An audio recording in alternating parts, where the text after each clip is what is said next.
차량 운동학 강의 시작하겠습니다. 저번 시간에 등속 운동 공식 그리고 등가속도 운동 공식에 대해서 배웠습니다. 등가속도 운동 공식 4가지 반드시 암기하시라고 했습니다. 그리고 유도 과정이 있으니까요. 유도 과정까지 알면 더 좋겠죠. 이번 시간은요. 자유낙하 운동에 대해서 살펴보도록 하겠습니다. 자유낙하 운동은요. 수직 방향 등가속도 운동입니다. 물체가 어느 높이에 이렇게 정지하고 있어요. 그러면 이 물체를 놔두면은요. 중력의 영향을 받아서 밑으로 떨어지겠죠. 정지되어 있던 물체가 중력을 받아 속도가 커지면서 지면을 향해 떨어지는 운동이 자유낙하 운동입니다. 공기 저항을 무시할 경우는요. 가속도가 중력 가속도가 됩니다. 이렇게 떨어집니다. 그래서 처음 속도는 정지 상태라고 했습니다. 그래서 처음 속도는요 0이 되고요. 그리고 나중 속도는요 지면에 닿기 전의 속도 또는 이 중간의 속도가 될 수도 있겠죠. 그리고 이동거리는 물체의 높이가 됩니다. 그래서 D는 h가 됩니다.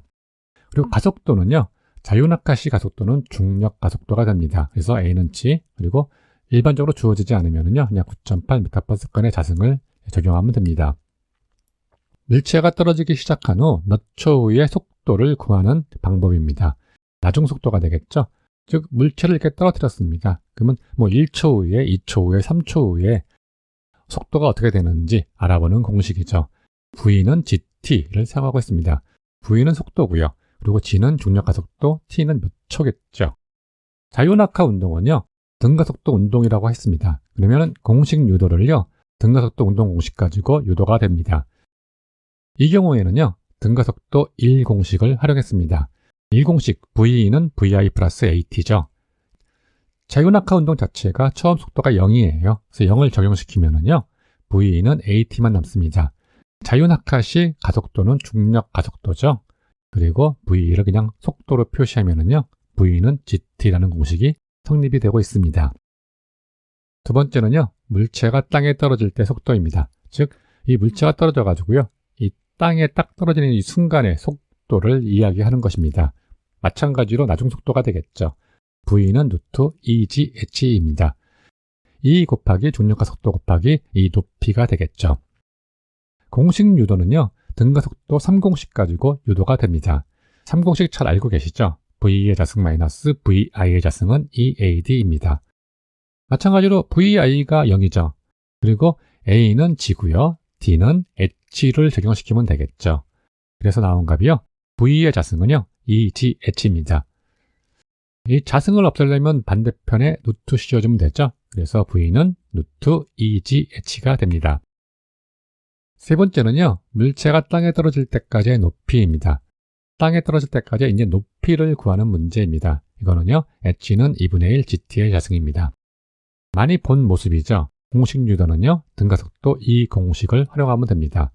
D는 VIT 플러스 2분의 1 AT의 자승이죠. VI가 0이고요. A는 G가 되겠죠. 그리고 D는 H가 됩니다. 그래서 H는 2분의 1 GT의 자승이 됩니다. 다음에는 물체가 땅에 떨어질 때까지 시간입니다. 그러면 이 공식을 그대로 활용합니다. 그래서 H는 2분의 1 GT의 자승입니다. T 기준 이항 정리하면 되겠죠. E는 곱하기가 될 것이고요. G는 나누기가 되겠죠. 그리고 T의 자승이니까요. 자승을 없애려면 반대편에 루트 씌워주면 됩니다. 그래서 T는 루트 G분의 2H가 됩니다. 이제 연습 문제 풀이할게요. 연습 문제는요. 계산 문제만 풀이해 드립니다. 승용차가 정지했다가 처음 200m 구간 70km/h가 될 때까지 가속을 했습니다. 다음 200m 구간은요. 70km/h의 속도로 등속 운동하였을 경우 평균 속도를 구하는 문제이네요. 정보를 살펴보도록 하겠습니다. 이렇게 그림으로 그렸습니다. 그림으로 그려서 살펴보면요. 한눈에 잘 들어옵니다. 그래서 그림으로 설명을 드리는 경우가 많습니다. 그래서 여러분들도 가능하면요. 간략하게 그림을 그려가지고 정보들을 여기다 입력해가지고요. 한눈에 파악할 수 있도록 연습을 많이 해주셨으면 좋겠습니다. 구간이 두 구간이죠. 그래서 첫 번째 구간은 등가속도 운동을 했고요. 그래서 두 번째 구간은요. 70km/h로 등속 운동을 했습니다. 그리고 거리는 똑같았죠. D1 거리도 200m, D2 거리도 200m입니다. 그러면 평균 속도를 구하려면요. 이 구간별 시간을 구하면 되겠죠. 그래서 먼저요. 1구간의 이동 시간을 구하겠습니다. 1구간은 등가속도 운동이잖아요. 그래서 처음 속도가 정지했으니까 0이었었고요. 그리고 나중 속도가 70km/h였죠. 그리고 거리 정보 200m가 있습니다. 정보 보시면은요, 시간을 산출할 거니까요, 가속도 정보만 없는 거죠. 그러면 가속도 정보 없을 때 활용할 수 있는 공식은요, 4공식이죠.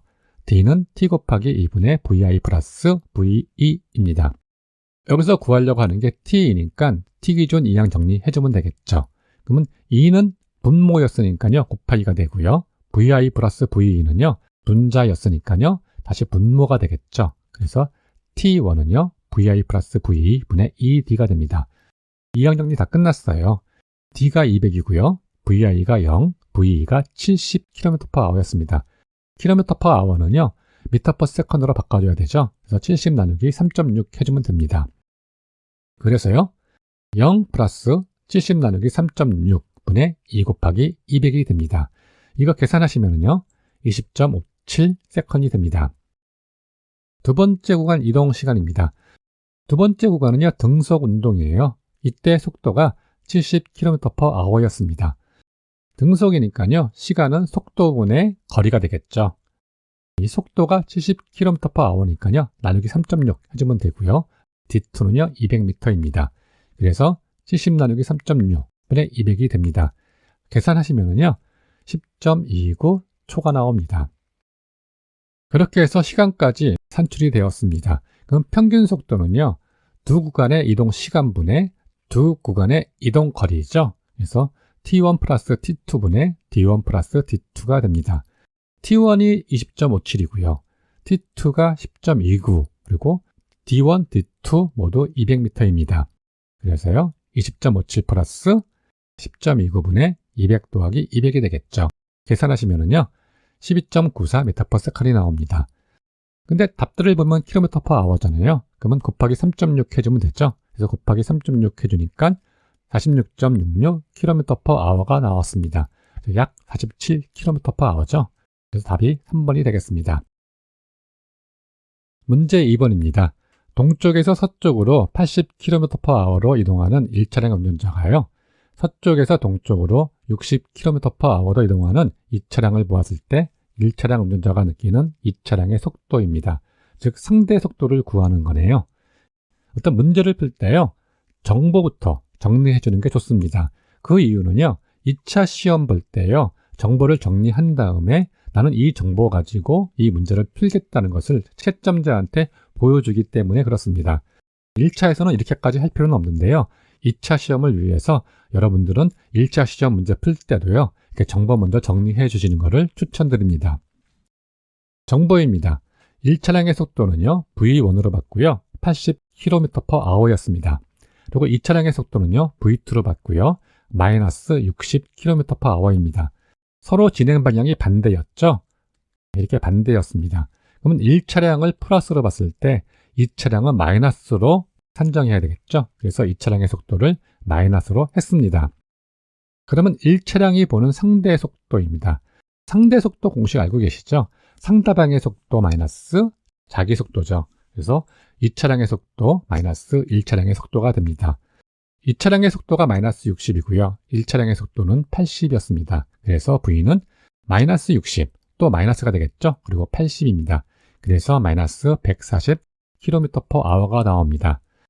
내가 진행하는 방향이고요. 그리고 반대 방향이죠. 마이너스면은요. 그러면 자기한테 다가오는 걸로 느껴지겠죠. 즉 140km/h로 다가온다가 맞습니다. 그래서 답은 3번이 되겠습니다. 문제 3번입니다. 80km/h로 달리던 자동차가 제동을 걸어 5초 후에 20km/h가 되었을 때 평균 가속도를 구하는 문제입니다. 정보 정리 먼저 해보죠. 처음 속도가 80km/h, 나중 속도가 20km/h, 이때 걸린 시간이 5초였죠. 평균 가속도입니다. 여기 정보 보시면은 D 정보 없죠. 거리 정보 없습니다. 그러면 거리 정보가 없을 때 활용할 수 있는 것은요, 1공식이죠. 그래서 VE는 VI 플러스 AT입니다. 우리가 구하려고 하는 것이 A죠. 그래서 A 기준 이항 정리를 합니다. 그러면 VI가 이항되면서 마이너스가 될 것이고요.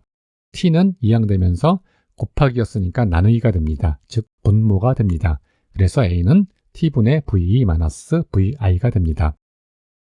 VE가 20km/h, VI가 80km/h였습니다. km/h였으니까요. m/s로 바꿔주어야겠죠. 그러면은 나누기 3.6 해주면 됩니다. 그래서 5분의 20 나누기 3.6 마이너스 80 나누기 3.6이 됩니다. 이거 계산하시면은요. 마이너스 3.33m/s의 자승이 나옵니다.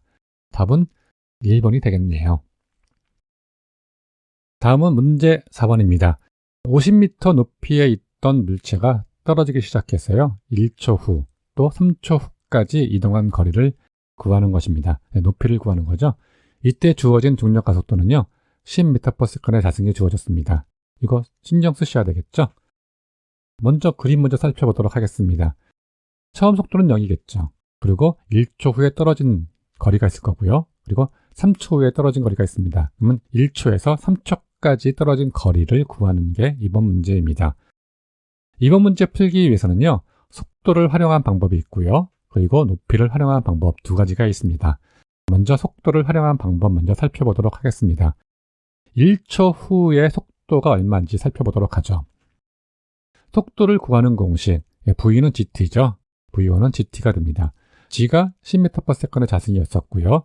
T는 1초죠. 그러니까 10 곱하기 1, 그래서 10m/s이 됩니다. 그리고 3초 후의 속도요. 마찬가지로 V는 GT죠. G가 10이었고요. T는 3초였으니까요. 10 곱하기 3이 됩니다. 그래서 30m/s이 됩니다. 그러면 1초에서 3초까지 이동한 거리 산출하면 되겠죠. 정보 먼저 살펴보겠습니다. 시간이 2초죠. 3초에서 1초를 빼주니까 2초가 됩니다. 그리고 처음 속도는요. 1초 후의 속도인 10m/s이 되고요. 나중 속도는요. 3초 후의 속도인 30m/s이 됩니다. 그리고 여기 정보의 중력 가속도 정보는 일단 안 집어넣습니다. 이럴 경우에요. 가속도 정보가 없을 때 활용할 수 있는 공식은요. 4공식이죠.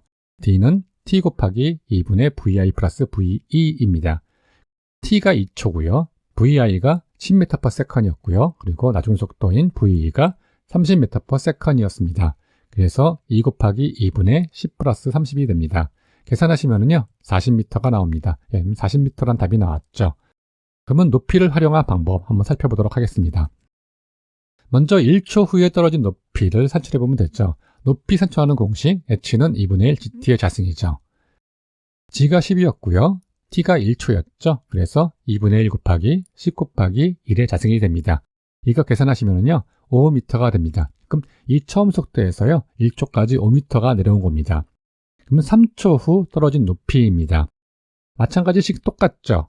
h는 2분의 1 gt의 자승이죠.